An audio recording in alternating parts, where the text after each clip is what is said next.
आपके जिला महासचिव हैं और आपके क्षेत्र के विषय के रहने वाले हैं। आयशा हॉस्पिटल के प्रबंध निदेशक हैं और हमारे डॉक्टर साहब जो फाउंडर हैं आयशा पाली क्लिनिक और आयशा हॉस्पिटल के, हमारे साथ में संदीप रावत जी हैं और हमारे पूज्य धर्म गुरु परम श्रद्धेय थम्मा सागर जी जो अच्छे लेखक हैं, अच्छे संदेश वाहक हैं और इस कथा के धम्म कथावाचक श्रद्धेय सुरजीत बौद्ध जी और उनकी पूरी टीम यहाँ पर बैठी हुई हमारी माताएं, बहनें, नौजवान साथी, पितातुल बुजुर्ग और कल का भविष्य नन्हे मुन्ने बच्चे, आज ये 5 दिवसीय धर्म ज्ञान वर्षा का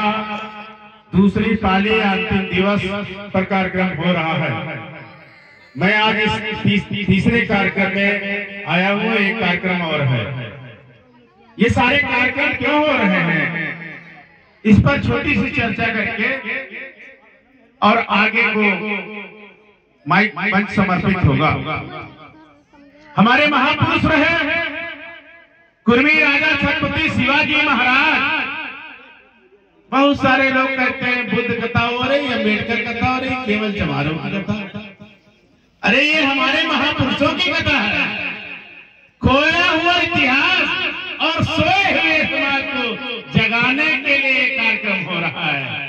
बहुत सारे कार्यक्रम जागे हुए समाज को सुलाने के लिए होता है। हमारा कार्यक्रम, अम्बेडकर का कार्यक्रम, कबीर का कार्यक्रम, रविदास का कार्यक्रम, घासीदास का कार्यक्रम, साहू जी, शिवाजी, लड़ाई से यादव का कार्यक्रम, सोए हुए समाज को जगाने का कार्यक्रम है। तो सोए हुए लोगों को जगाना अच्छा है कि जागे हुए को सुलाना अच्छा है? समझ रहे हैं?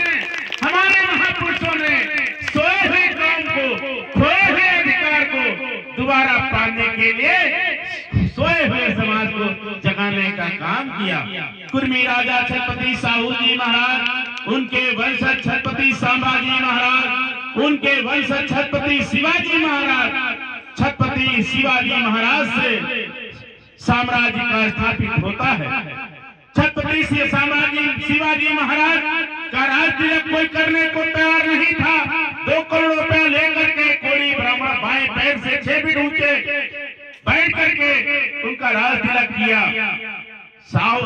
शिवाजी के मन में ये जो है हृदय विदारक घटना हुई, दुख पहुंचा। जब राजा बन गए तो उन्होंने अपना राज तिलक दोबारा मान सम्मान के साथ कराने का काम किया। उनके दूसरे जो लड़के थे छत्रपति संभाजी महाराज का सर कर्म करके भाले की नोक पर खड़ा कर दिया गया और उनकी लाश टांग दी गई कि जो धर्म आज्ञा का उल्लंघन करेगा, जो राजा बनने का काम करेगा, जो पाखंडियों का सर नीचा करने का काम करेगा, उनका यही हाल होगा। सारे लोग दुबक के घरों में घुस गए। फिर सिद्ध और रिद्ध नाम के 2 महार और पासी बिरादरी के लोगों ने अपने राजा की लाश को उतारा और सिरा और अंतिम संस्कार किया। उसी की वजह से जो बाजीराव पेशवा का जब राज वो महाराष्ट्र में हुआ तो बाजीराव पेशवा का एक मस्तानी नाम की मुस्लिम वैश्या से संबंध हो गया। तो उनका एक लड़का हुआ और उस लड़के का जनेऊ संस्कार कराना हुआ। तो उन्होंने कहा ये चमार और पासी लोगों ने हमारी धर्म आज्ञा का उल्लंघन किया है, तो आपके बेटे का जो जनेऊ संस्कार करा सकता हूँ, लेकिन ये चमार पासी नटकंजर बढ़िया इनके गले में हांडी कमर में झाड़ू बना दी जाए। किसके लिए? कि हमारे लोगों ने कुर्मी समाज के छत्रपति संभाजी महाराज का 100 अंतिम संस्कार कराया था। दूसरे राजा छत्रपति साहू जी महाराज हुए, जिनको नहाते समय उनको अपमानित किया गया। उन्होंने भी पाखंडियों को ललकारने का काम किया। छत्रपति साहजी गायकवाड़ थे जो बड़ौदा के राजा थे।